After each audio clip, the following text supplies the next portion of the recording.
Welcome to More Patience, More Impact, More Income, the podcast for real holistic medical practitioners who want to grow their high-impact, high-income practice without selling out. And now, here's your host, Chris Axelrad. All right, let's get into this topic here today. The insidious nature of greed and how it stops you from having the impact you want.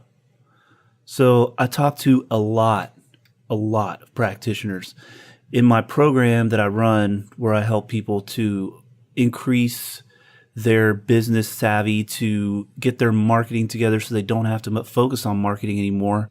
Once we get this in place, really, it's all about just not marketing anymore. You have a message, you have a mission, you have congruence with all those things. And then you just get to sit back and do what you love, which is help patients. One of the things that I run into a lot with the people that I see out here, and it's something that I work on with the people in my program, is really a limiting factor that people don't even realize. It's so insidious. It is so difficult to see it. And really, it's one of those, those 7 deadly sins they talk about. Envy, that in and of itself, we could do in fact, I will do a whole show on that, because that in and of itself is just the most destructive. All these are insidious, okay? Insidious meaning that they just leak into your mindset, and they leak into your business, they leak into your practice, and they sap all of the impact and all of the energy and all the income out without you even realizing it. And honestly, like I always teach, this is always about impact first. This is always about impact first. Income will naturally emerge. Income will naturally arise when you deliver impact to people's lives. That's what generates referrals. That's what generates goodwill in your community. That's what generates positive experience for your patients, is the fact that you're focused on having a real impact on their lives. And so we don't want to think about the money first. And this is one of the ways that this insidious little trap infiltrates your practice and your mindset, because a lot of people think that by thinking this way, they're actually not thinking about money first. But in reality, they're not only thinking about money first, they're putting themselves ahead of the impact that they could be having in their community and the impact that they could be having on the people that they serve. It's really scary. I admit, it's really scary to sometimes to invest in your business, to invest in your practice. We come from a lot of us come from situations where money is scarce, and or just the mindset around money that our parents instilled in us, and our culture and everyone else around us instilled in us, is a mindset that money is a scarce resource. Money is limited. You have to hold on to what you've got. You have to be careful not to let too much go. Nothing could be further from the truth. Okay, trillions of dollars are exchanged every single day. The amount of money that is flowing, the amount of currency, and I like to call it currency because it is an energy, it is a flow, it's a current.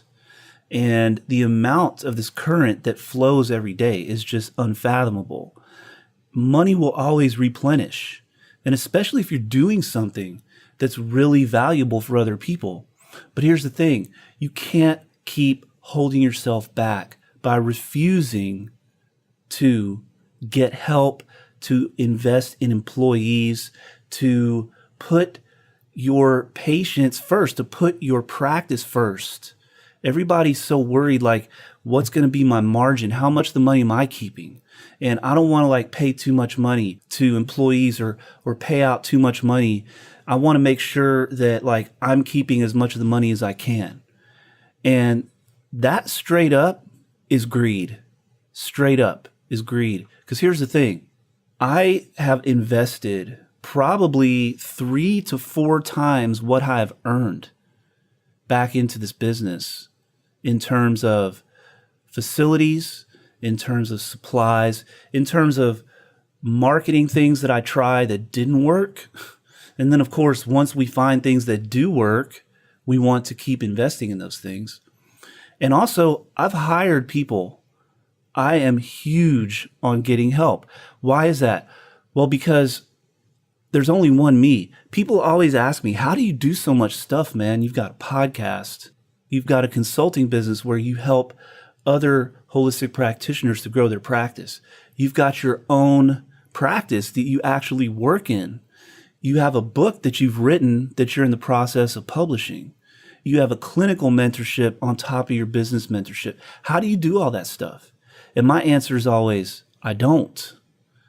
I actually have help. I pay people to help me do this because to me, the mission is more important than my bank account. The mission is more important than my comfort. The mission is more important than whether or not I'm driving a super nice car, living in a super nice house, wearing super nice clothes, or whether or not I feel comfortable.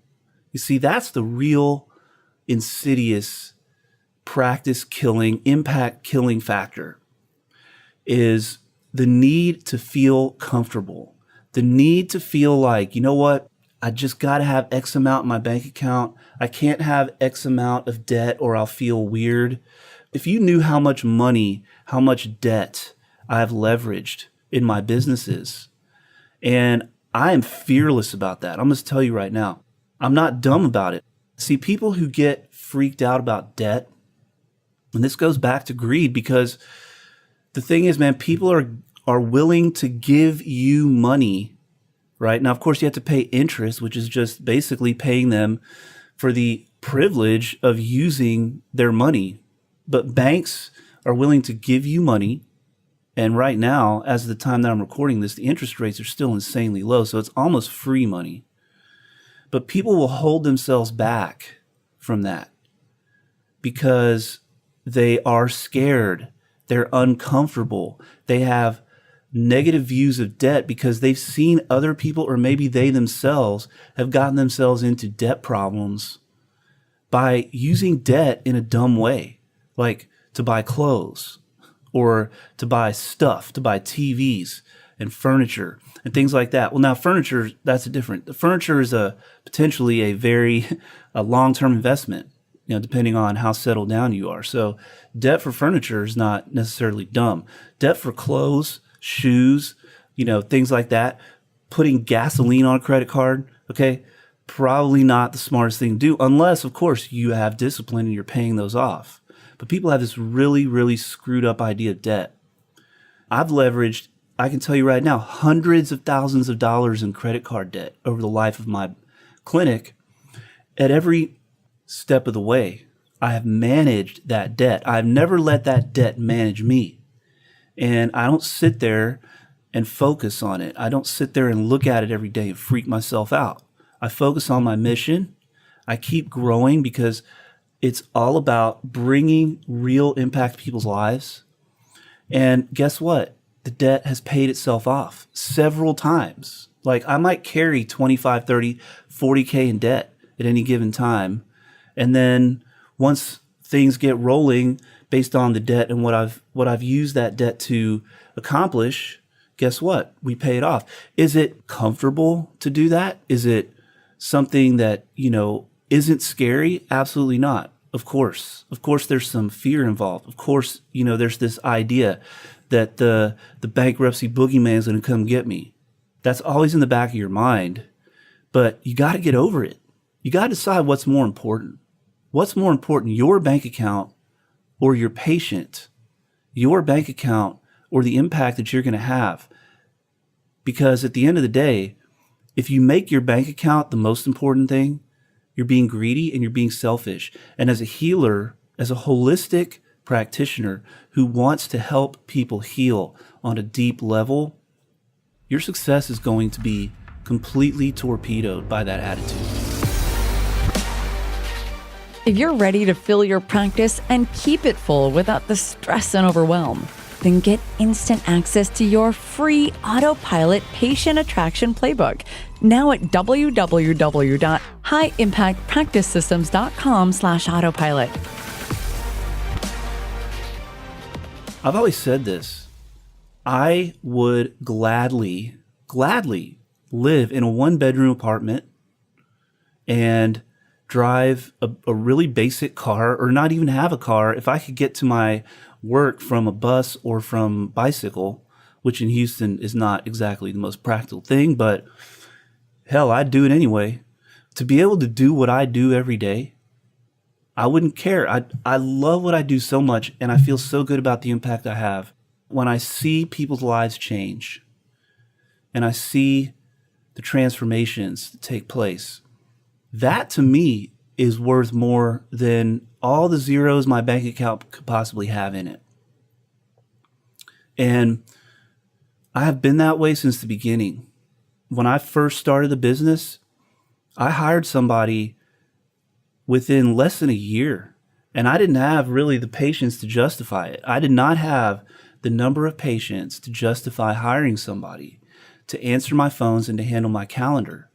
But you know what I figured out very early on, is that I actually am limiting the impact of myself by doing all that shit, because I can't, number one, I can't focus on the clinical side as much as I want to.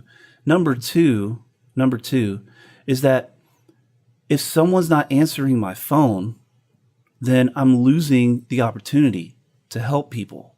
Most people will not leave a voicemail, especially if it's your voice on the phone. I'll do a whole other episode on that too. We can talk about things that people do that instantly repel new patients. Instantly. That they think are cool, that they think are efficient, and really still reflect this lack of ability to invest in their business. But I figured out early on that I needed to have someone answering my phone so that the people who were going to book would do so and feel really good about it. And that is part of me having an impact.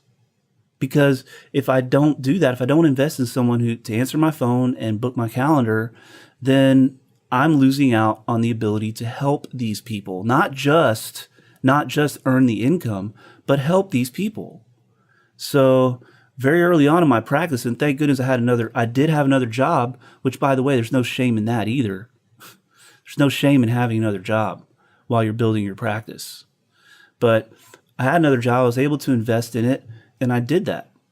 And my practice did not break even for the first 2.5 years on a consistent basis, because of the fact that, number one, I had another job, so I didn't have to break even. But number two, I was reinvesting so much of the money back into the practice.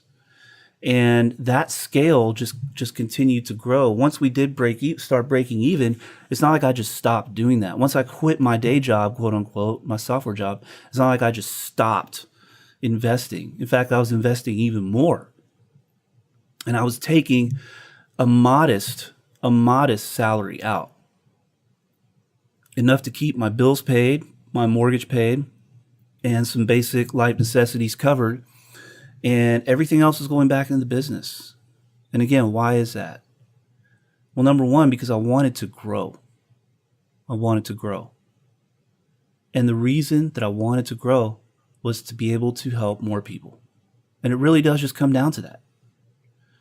It's very easy to overlook this when we're being greedy and selfish, thinking that we're doing the right thing, that we're not overextending ourselves financially, that we're actually doing the right thing and helping people by, quote unquote, protecting ourselves, staying in business. Now granted, don't put yourself out of business and be dumb. Okay. That's important. So I'm not saying just go spend all your money and you're going to get a bunch of patients. You still have to be smart about it. And that's one of the reasons that I teach my program. That's one of the reasons I have my program. And pick up some of the free stuff that I offer, because it'll help you get started on that. But the bottom line is, we don't help people by thinking about ourselves first. We don't help people by staying in our comfort zone and protecting ourselves against risk. We help people by putting ourselves out there, taking risks, taking smart risks, and sometimes scary as hell risks, but taking those risks on behalf of the people that need our help both now and in the future. So if I have one piece of advice to you before I wrap this up, it's this. I want you to really just visualize the kind of practice that you want to have. Visualize everything about it, every little detail you can possibly think of. How many employees are you going to have? Are you going to have multiple locations or one location? What type of facility is it? What's your process? And think about all the things that you're going to need. Just do your best. Think about all the things you're going to need to support that practice. And then think about all the money it is going to cost, the money that you're going to have to put out there to acquire those resources, to pay for people's time to help you. And just start to let yourself just release into that. Exhale into that. Don't let that scare you. See the flow of the currency. The currency is going to come and go. It will flow in and flow out. And it's not a finite resource. The one thing that is a finite resource is your time. You're not going to get back the time. If you're wasting time, waiting until you feel comfortable, you'll never get that time back. And all along, the money would have been flowing and replenishing as you grew and as your impact grew. So make sure you understand the real finite resource is time, not money. And let yourself imagine that ideal practice or that dream practice, whatever you want to call it. And then let yourself imagine the dollar value that you're going to have to invest to get it. And then just feel good about that. Don't worry about that. Tell yourself, hey, this is going to work. I can do this. And see how that feels.